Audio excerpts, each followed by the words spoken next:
কিন্তু আমি একটা কথা আপনাদের বলতে পারি যে আমরা সবসময় বাংলাদেশ জাতীয়তাবাদী দল, যেটা শহীদ প্রেসিডেন্ট জিয়া রহমানের হাতে প্রতিষ্ঠিত হয়েছিল এবং যিনি বলেছিলেন যে আমি একজন শ্রমিক, সেইভাবেই আমরা সবসময় আপনাদের সঙ্গে আছি।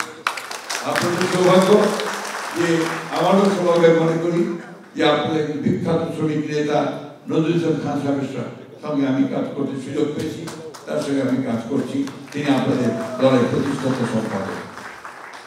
এই জুলাই আন্দোলনে আপনাদের অনেকেই প্রাণ হারিয়েছেন, আমি তাদের প্রতি আমার গভীর শ্রদ্ধা নিবেদন করছি। এবং যারা জুলাই আন্দোলনে আমাদের যে সমস্ত ছেলেরা শহীদ হয়েছে তাদের প্রতি আমিও শ্রদ্ধা জানাচ্ছি।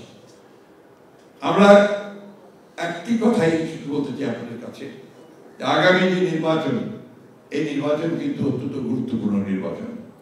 এই নির্বাচনের মাধ্যমেই আপনার নির্ধারিত হবে যে আপনি কি সত্যিকার অর্থে একটা উদারপন্থী গণতন্ত্রের দিকে যাবেন নাকি আবার অন্য দিকে চলে যাবেন। আমাদের একথা ভুলতে চলবে না, 1971 সালে যে স্বাধীনতা যুদ্ধ আমরা করেছিলাম, সেই স্বাধীনতা যুদ্ধ ছিল কিন্তু আমাদের জাতির একটা নতুন জাতির সৃষ্টির আন্দোলন, একটা নতুন জাতির উদ্ভাবন হয়েছিল। এবং সেই 1971 সালের যুদ্ধকে আমাদের সবসময় মনে রাখতে হবে যে that is the basis of our. Niacinamide ও স্যালিসাইলিক সমৃদ্ধ লিলি ফেস ওয়াশ, যা ফেসের ডেড স্কিন সেল দূর করে দেয় দ্বিগুণ ফাস্টার ব্রাইটেনিং। এক্সিস্টেন্স। আরেকটি কথা বলে শেষ করবো যে এই নির্বাচন যেন অনুষ্ঠিত হয়, সবাই যেন অংশগ্রহণ করে।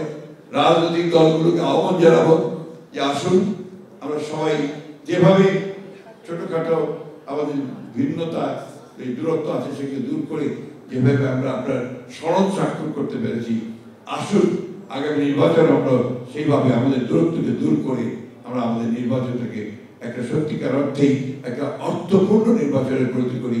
অর্থাৎ একটা অবাধ সুষ্ঠু নিরপেক্ষ নির্বাচন হোক, সকলের কাছে গ্রহণযোগ্য নির্বাচন হোক, এবং সেই নির্বাচনের মধ্যে দিয়ে যারা নির্বাচিত হবেন তারা আমাদের পার্লামেন্টটাকে সত্যিকার অর্থে প্রাণবন্ত করে গড়ে তুলবেন, অর্থবহ করবেন, এবং সেই পার্লামেন্টে হবে আমাদের রাজনৈতিক কেন্দ্রবিন্দু।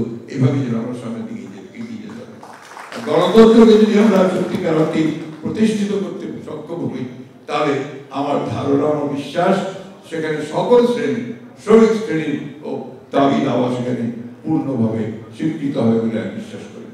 আপনাদের সকলকে আমাকে আমন্ত্রণ জানানোর ধন্যবাদ এবং সম্মেলন সফল হোক, এটাই আমি আপনাদের কাছে প্রত্যাশা করছি এবং মনে করছি যে আপনারা আগামীতে নতুন বাংলাদেশ নির্মাণে ইতিবাচক ভূমিকা রাখবেন, এই আশা নিয়ে বক্তব্য শেষ করছি।